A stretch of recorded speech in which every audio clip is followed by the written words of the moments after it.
Welcome back to Master Your Marriage Podcast and a very happy new year. Happy New Year to all of you. I hope we're all back from our New Year's trips. We just got back from a trip to San Diego. We met up with all of our kids in San Diego. We all met there and it was a blast. We got to see the grandbaby and we got to... Quality time with the kids. It was so Had fun. some snuggles with that little girl, Lots the granddaughter. of fun. That was awesome. Well, it's a new year. It's a new year. New thoughts, new plans. Everybody wants to do that, right? And in today's episode, we're kicking off 2026 with maybe a different, we like to call it a fresh perspective on your growth in your marriage this year. And it's somewhat inspired by something you may have seen buzzing all over social media. And it's, Charlie, you want to just fill us in on that one? Yeah. So I've seen a lot. I think you've seen maybe even a little more. Yeah. So as you're scrolling through social media, probably over the last couple of weeks in your news feed, I've noticed that there's been a big wave kind of pushing back against the classic New Year's resolutions or the New Year's vibe that you typically see.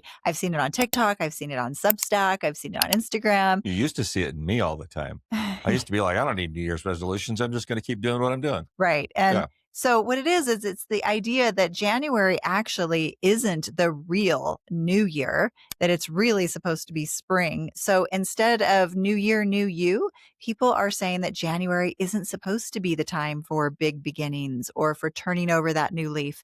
Instead, it's all about hibernating and really not changing a thing. So instead, the vibe is like, okay, let's stay the course, survive the winter, eat hearty stew, snuggle up, and get a lot of extra sleep. I've even seen articles calling it the winter arc I love this idea. For easing into change. And honestly, with the cold weather and the shorter days, I kind of totally get the logic. Perhaps our bodies are wired for a quieter pace this time of year. I'm surprised you're not embracing it, honestly. I mean, the snuggle up with the warm stew kind of a thing. Yeah, I mean, I probably get that. A warm tea in your case, but a warm stew in my case. Yeah, I mean, I totally see the appeal of the idea. I see the appeal of rest. And hey, I definitely need more sleep myself during the winter. And I'm all for stew and snuggling. But for me, January can also be both. It can be a time to recharge. It can also be a great time to imagine and dream of what's coming next. I think we're geared to always grow. Our unconscious mind is always striving for more. And I don't think we should ever stop wanting. The truth is that growth and becoming the best version of yourself isn't tied to a calendar date. I think every single day there's something that we can choose to do that's going to make our future better. No matter what our past has been like, no matter what our current challenges are, we can all choose actions right now, each and every day to improve our life. So as we step into this new year, I wanted to talk about goals and resolutions. But remember that what we talk about today, this advice works whether it's January, whether it's April, whether it's August or November. Yeah, I mean, I love the mindset of we can start and set new goals or new traditions, or even forget things that we don't want to do. And maybe some of the suggestions we're going to talk about today doesn't have to be today. You can, if you decide a couple months down the road that this information is pertinent, maybe when you're listening to this podcast, give it a shot. Mm-hmm. But before you start piling on a bunch of new habits, we're offering a bit of a fresh framework today. Instead of continuing to just add more to your plate, we want to give you a new template that focuses on subtraction, growth, and protection. You can use this framework for every area of your life, from finances to spirituality and your relationship, of course. We're going to apply it today to relationships specifically. Because let's face it, relationships impact every area of your life.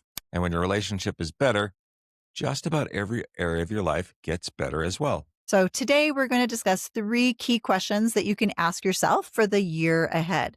So perhaps you want to snuggle up by the fire with a cup of something warm, and then let's dive in. So why don't you start us out with question number 1? Okay, question number 1. What is one practice that no longer serves your marriage in 2026? Or what is one practice that needs to die in 2026? In other words, what needs to stop?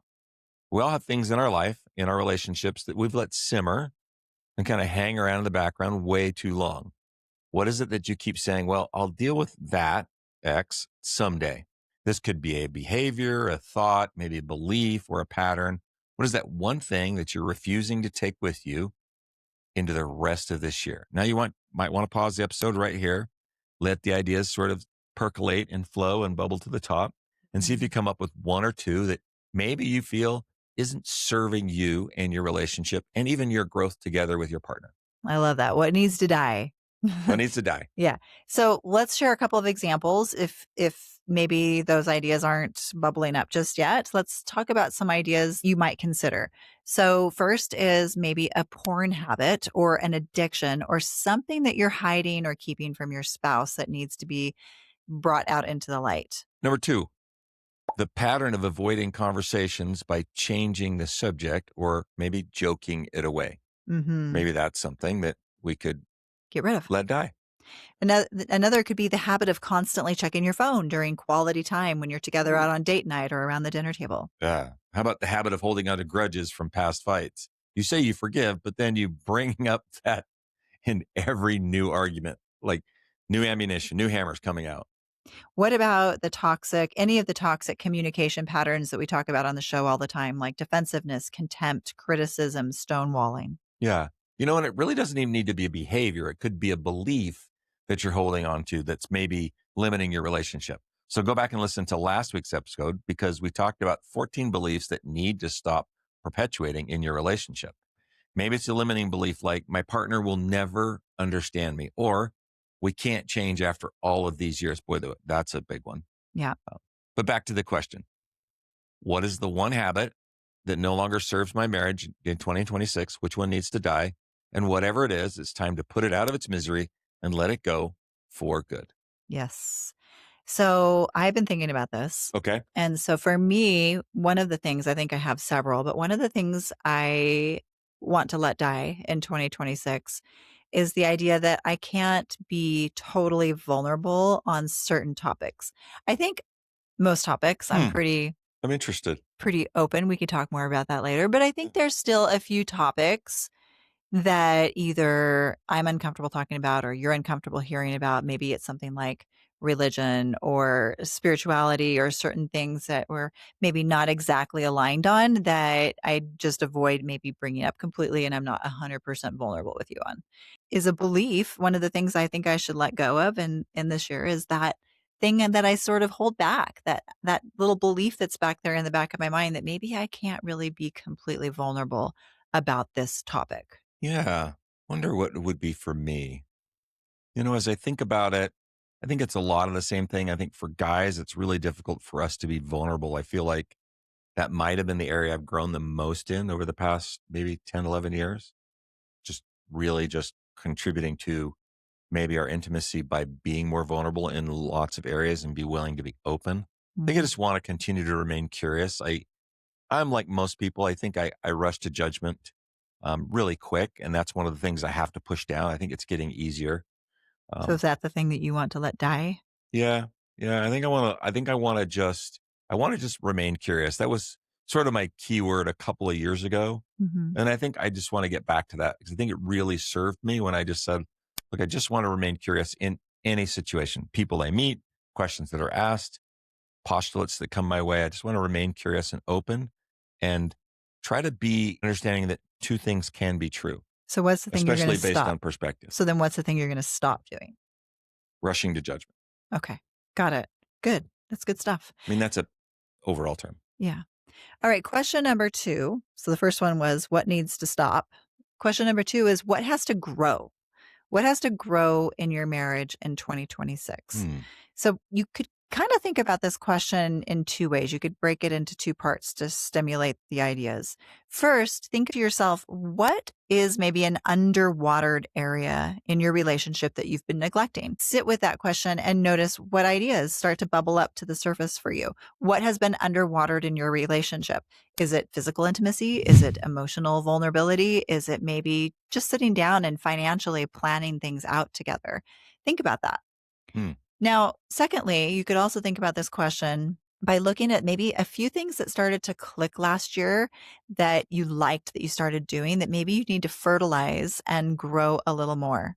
You like my gardening references today? Yeah, yeah. I see the plant references. Okay. This is good. Okay. So those two questions should get the wheels spinning and help you to brainstorm what it is that needs to grow in your marriage. So, should we throw out some ideas? Yeah, let's start just some general ideas. Okay. Well, maybe you listen to a podcast, wonderful podcast like ours, Yes. and you began having stress reducing conversations. And you noticed that it was helpful, but you only did it a few times. How can you maybe amplify that experience? Maybe another idea is that you try the weekly marriage meetings that we encourage and you want to do it more consistently. Maybe that's an area that could grow. Right. Maybe you have some areas that are severely underwater, like having difficult conversations, or maybe prioritizing physical connection. All right. So, what comes to mind for you? What do you want to grow in your marriage in 2026? So, I thought about this one for myself. And by the way, you guys, like, even if your partner isn't doing this with you, you can sit down because all of these things have to do with you, Yeah. whether your partner is doing this with you or not. So I sat down and I thought about myself. And I have a few things for me that I want to grow. And the first one is I want to grow in my ability to be present.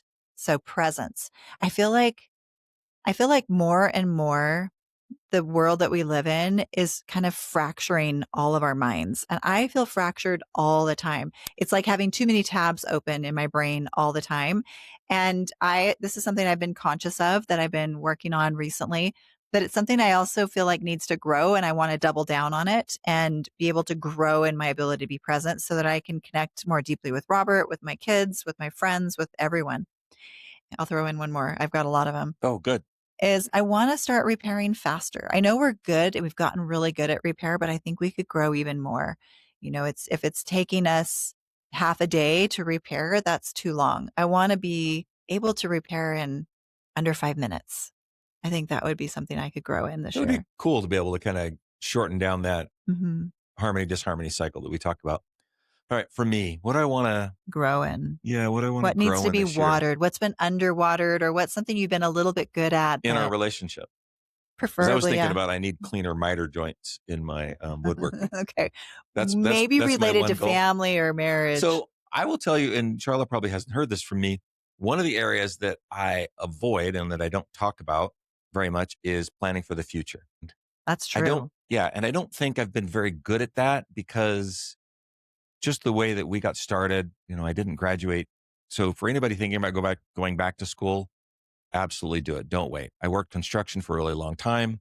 And I went back to school at 33, graduated with my doctorate degree at 37. That's what I would call a late start when it comes to Mhm. sort of building your future. And so I've always felt like, for me, I felt like I internalized this, but I felt like I left my family behind the ball because I didn't make a decision fast enough. Hmm. So I always feel like I'm just going to have to just work that much harder and longer. So I never really could kind of set an end point on when I'd like to start to back down and Retire. when I would like to, do other things. And so that's one of the things I want to do better this year is just start looking down the road 5 and 10 and 15 years and planning for those events as we move Mm. forward. Yeah.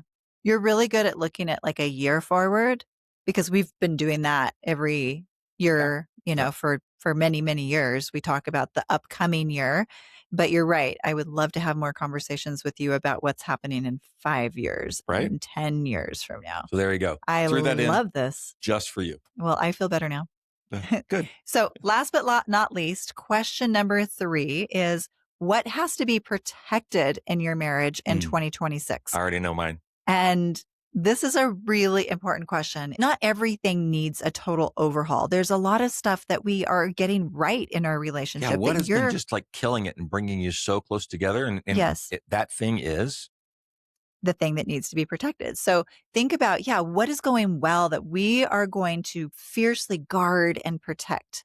What rhythms might there be in your relationship that Oh, are yeah. really working? What habits, what rituals, what's really served your relationship well in the last few months? And then sit down with this question. Again, notice what surfaces for you, what needs to be protected, and just journal on that. Let the ideas flow onto paper. So what are those things that you plan to fiercely protect? I love that one. What do you think, Yeah. Robert? Well, this one's crucial for us. Our marriage is like our true foundation. It's our bedrock. It's where we start and begin. And I love to say that if your marriage is in a solid place, you can't take it for granted. And that is a foundation that you lend to, you lend that foundation to your children and to those people around you. When they see solid footing, they want that, they crave that. And they Mm. want to know how to do that. And you need to do your best to make sure that you're protecting that foundation. And sometimes that sounds like putting us first. So what is your thing that you want to protect then? All that said, what is it? Peace. So what does that look like? I think it's easy to let the world in, and even much like your repair. Like, I want to repair faster because I just want more peace. I want that feeling of when we come home and when we come together that there's peace. And when there's peace, it means that we have harmony. And the more time we spend in harmony, the more closer we are, the more intimacy, the more holding hands, the more we can become creative, the more the ideas flow, the more we think and talk about our future generations, our children and our grandchildren. So to get into harmony, we know that all relationships have rupture. What you're saying, what I'm hearing is we need to get really good at repair because That's yours. I want peace. so Typical Robert move there. I will say what I want to protect is I want to protect our discipline. I think we're saying the same thing, actually. We didn't talk about our answers ahead of time. Nope. I want to protect our discipline around conflict management.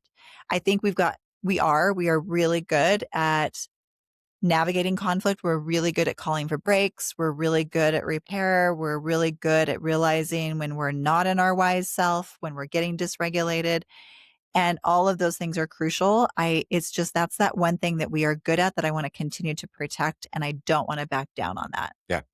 And for all of you guys listening today on today's episode, I'd love for you to identify what's working for you in your relationship and vow to shield it and to protect it no matter what. So what are those things? I think this is important because I think a lot of times, especially if maybe your relationship is having bumps in the road, I think we always, and by the way, those are the social media posts that do a whole lot better, is identifying these things where you feel like you're failing. But in this one instance, we want you to search for those things where you're winning. Yeah. And we want you to celebrate those wins, and we want you to protect those wins. I love that.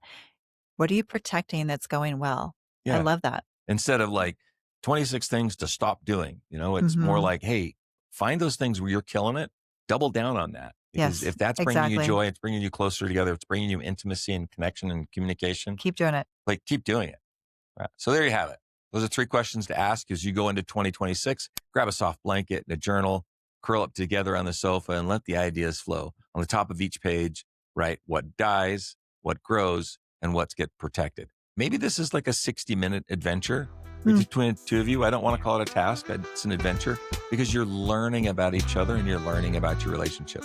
So journal these maybe individually and then share them with your partner. Then maybe you decide to pick 1 or 2 priorities per question. That way, it's not really an overwhelming change. It's a very healthy, intentional way and a very intentional balance to set your relationship up for a very successful 2026. I love those questions. And we would also love to hear your answers to those questions. So drop them in the comments on our socials or email us at masteryourmarriage@gmail.com. Remember, growth in marriage happens anytime. Doesn't have to just be in January. It can be any time of year. And thanks so much for tuning in to today's episode. Remember to be kind to each other this week.